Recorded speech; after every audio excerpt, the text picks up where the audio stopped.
You've probably heard that breakfast is the most important meal of the day. And if your breakfast includes pancakes, waffles, or French toast, you've most likely reached for the maple syrup.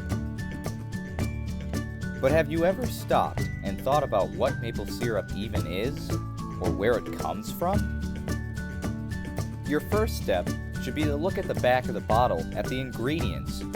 True maple syrup comes from a tree. One tree to be exact, the sugar maple.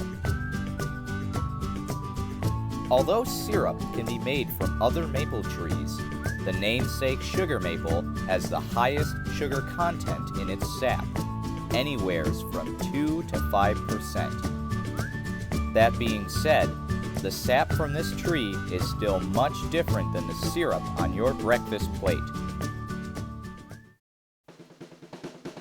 It has to travel through a long but interesting process to become the golden brown condiment we love. Sap are the sugars and water that have been stored in the roots used for leaf and tree growth in the spring. To reach the sap, we drill a 1.5-inch hole in the tree to intercept some of the sap flow. This drilling does not hurt the tree, as it will seal the hole over time, leaving a scar behind. Trees do not heal, they seal. The next step is to tap in a spile. This device redirects the sap out of the tree and into a container. Humans actually were not the first to tap maples for their sweet sap. Woodpeckers, known as sapsuckers, tap horizontal holes in the trees, waiting for the sap to pool. This in turn attracts insects, who clumsily get trapped in the sticky liquid, allowing the sapsuckers to return to a sweet and crunchy meal. Once the spile has been installed, we need a way to harvest the dripping sap. 2 to 4 gallon buckets are attached right onto the spiles. Although MNP uses round buckets as well, square buckets are preferred as they rest against the tree easier. Both use lids to keep insects out. Depending on the size of your tree, you may be able to put 2 taps on one, or if it's too small, none at all. Use this helpful guide when deciding how many taps you should put on your maple tree. Wrap your arms around the tree. If you can touch your elbows, it's not big enough to be tapped yet. Touch my elbows, too small. If your fingers touch, you can hang one bucket from that tree. Can touch my fingers, so you can put 1 tap in this tree. If your hands can't touch at all, it means your tree can support up to 2 taps. And this one you could put 2 taps on. Under the right conditions to make the sap flow, the buckets will fill up overnight, so they have to be checked daily. Which is good, since it takes a lot of sap to make maple syrup. Just how much sap? Well, to make 1 gallon of maple syrup, it takes, on average, 40 gallons of sap.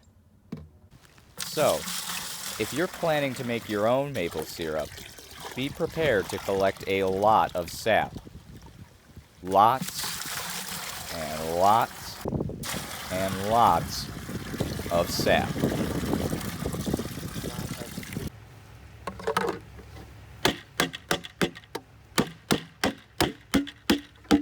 Sap can be collected much faster than it can be processed, so it can't all be made into maple syrup at once. MNP stores its sap in a 250-gallon storage tank. Here, it awaits its turn to enter the evaporator. The evaporator is sap's final stop to becoming maple syrup. Evaporation requires heat, lots of heat. MMP uses locally sourced firewood to power our evaporator.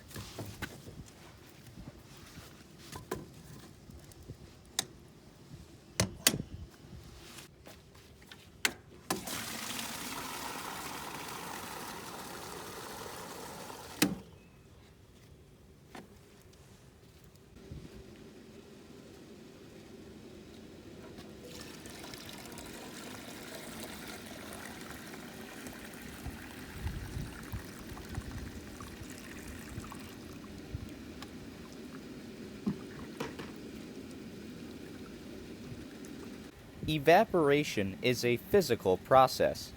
Heated water turns into vapor and rises up into the atmosphere.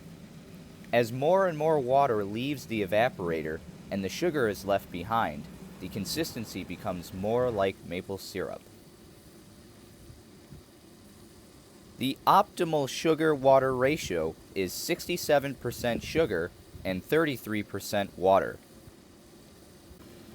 The long pans of the evaporator provide more surface area, which speeds up the evaporation process.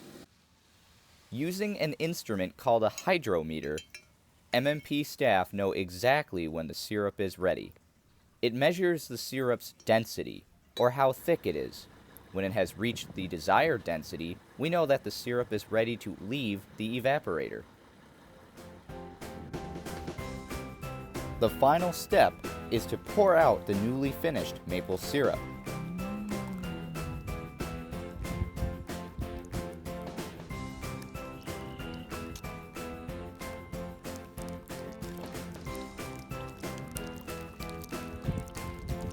As it is poured out, it must go through one last filter.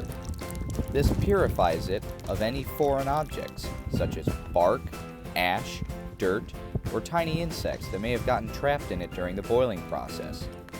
Once it has been fully filtered, the maple syrup is bottled and ready to make someone's breakfast complete.